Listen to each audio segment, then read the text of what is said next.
You know, just how'd you feel when Alex Vega knocks it in from 49 yards out?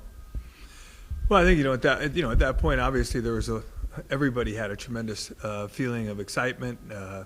Something had happened that when a lot of guys don't ever have the opportunity to do. Not a lot of teams win in Missoula, and to win there the way we did, the first thing that came to my mind is how we lost 2 years ago.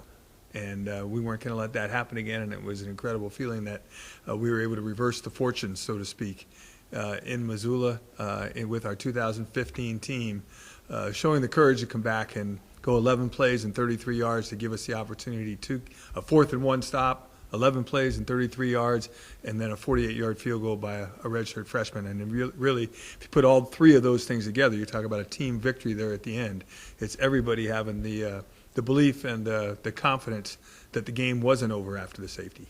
The poise of Chris Brown and Corey Garcia picking up those yards. Talk about that kind of tandem in late game situations. Well, I think they're two experienced players, and that's the expectations of Roland Jackson making a play, of Chris throwing the ball, of Chris running the option. That's what we do. That's who we are.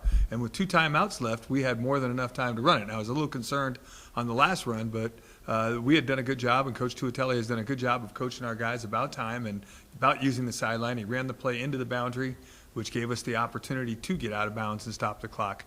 But I thought the play selection was very sound by Coach Tuatelli, and the execution was probably the best execution we had the entire night on offense. Coach, you mentioned last week it's important for you guys to get out to fast starts. What does this do for momentum and just confidence going into Arizona State?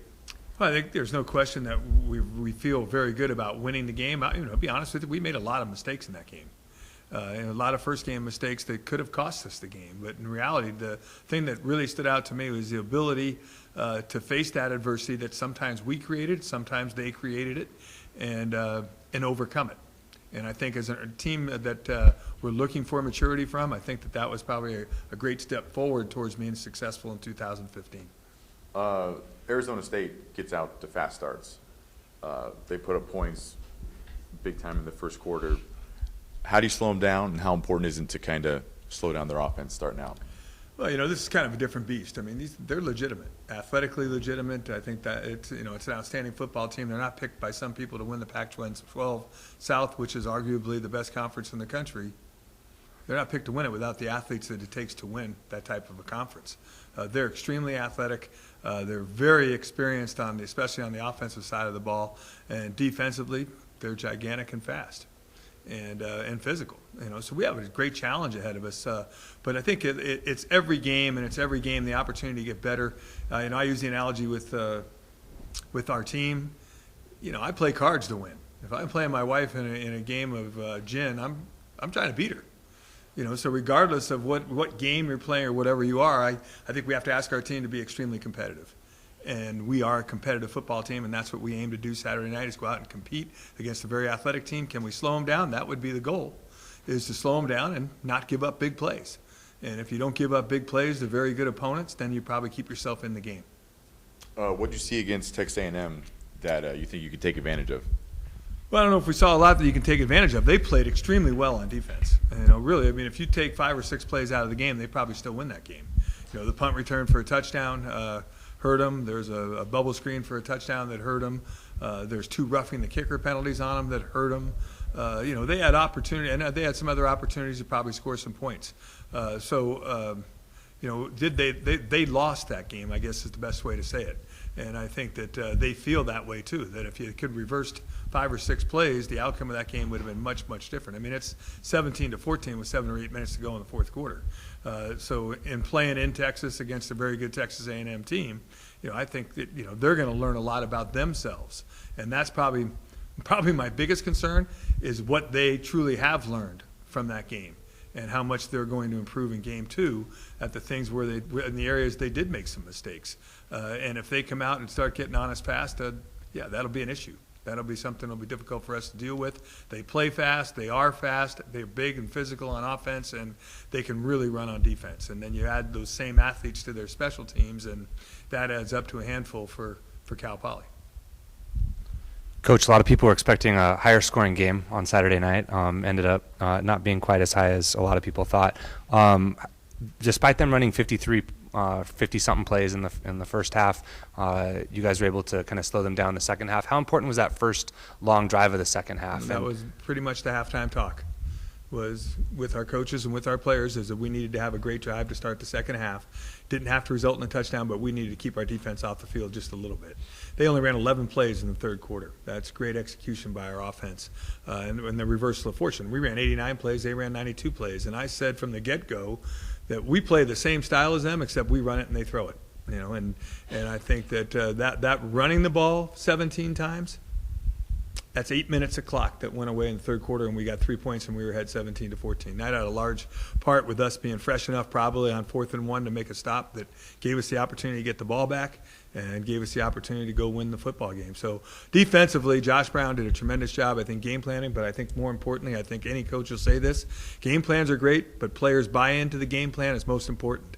And they did some things that could frustrate a lot of defenses. They threw the ball in front of us most of the night. We didn't give up big plays, and we tackled exceptionally well in the open field.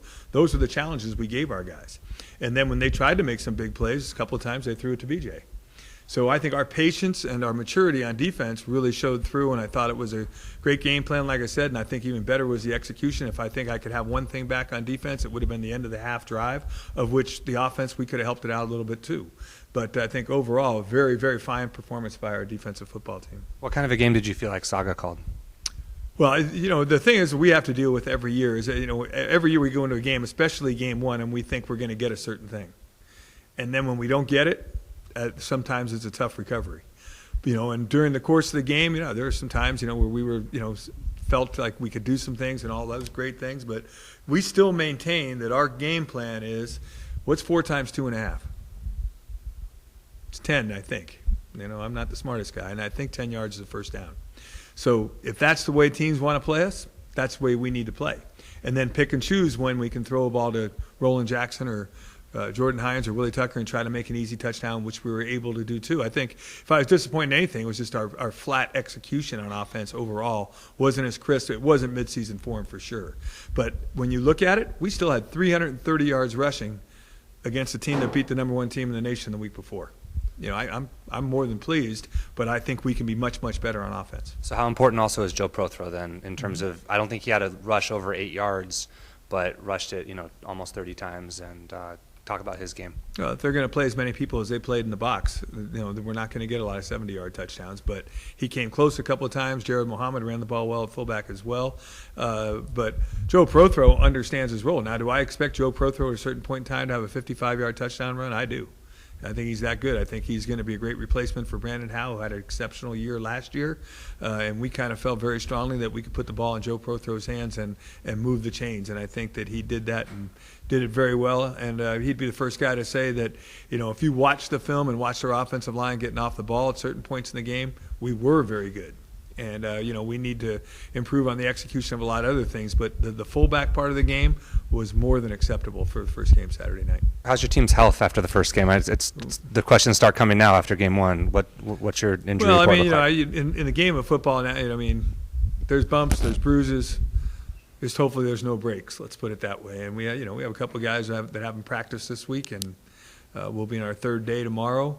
And hopefully we can get some opportunities to get them on the field and practice, but the reality of the situation, that's what happens in college football, and hopefully they did their work in the last 30 days to make sure that they'll be prepared if they only get 1 or 2 days to practice this week. As of right now, I would think that everybody that played last Saturday will play this Saturday or have the opportunity to play, and whether they start or not would remain to be seen. How big a deal is it to play a Pac-12 school? Well, I mean, you know, I think it's a great opportunity for our players. I mean, I think it's going to be an exciting environment, but I mean, they'd be the first to tell you that the environment we just played in, there are not many that, I mean, I've coached in almost all of those Pac-12 ones. Playing in Missoula is a tremendous environment to play in too. You know, so our players have played, whether it's 65 or 30 really doesn't matter, because the 30 at Missoula, they totally get it. And it's a tough place to play. And if you would have been there and listened, heard it, and when that kick went through the uprights and heard nothing, you would be like, whoa, This is incredible feeling. But Arizona State, to play them, and this isn't a criticism, we're not playing the bottom dweller of the Pac-12. We're playing the top end of it. And that in itself is going to be an extremely difficult challenge. I mean, it's tough enough to play a team with 85 scholarships when you have 55 or 60.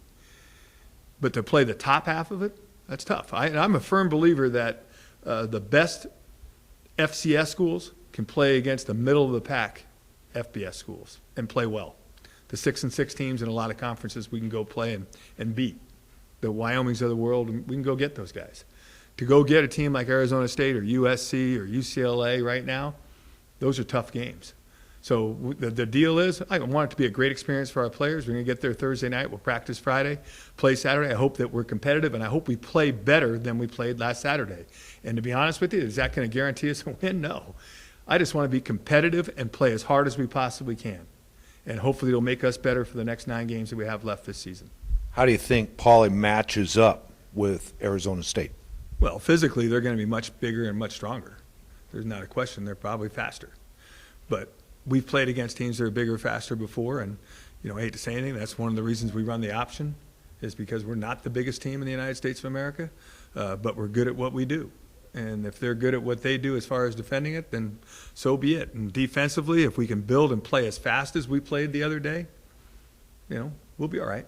And we'll play as hard as we possibly can. So there's no fear, let's put it this way. One of the things I truly believe in is our guys are 18 to 22 years old, and so are theirs. So we're going to go play, and they've played 8 or 9 years of football, and our guys have played 8 or 9 years of football, and let's see what happens Saturday night. And any given night, you never know. What do you think the keys will be for the Mustangs in order to win? Well, we're going to have to be able to move the chains a little bit early in the game. We've got to get some first downs, and defensively we've got to be able to hold up. And I really believe in these games where there's usually a huge difference can be on special teams. Because we'll be playing a lot of guys that don't get opportunity to start. Their role this year is going to be on special teams, and their athleticism on those teams could cause us a problem, and we're going to have to be more than ready to compete in those areas just as well. So if we get a couple of first downs and we can punt the ball and maintain some field position throughout the first half, see if we can get it to the fourth quarter, and anything can happen. Thank you. Great.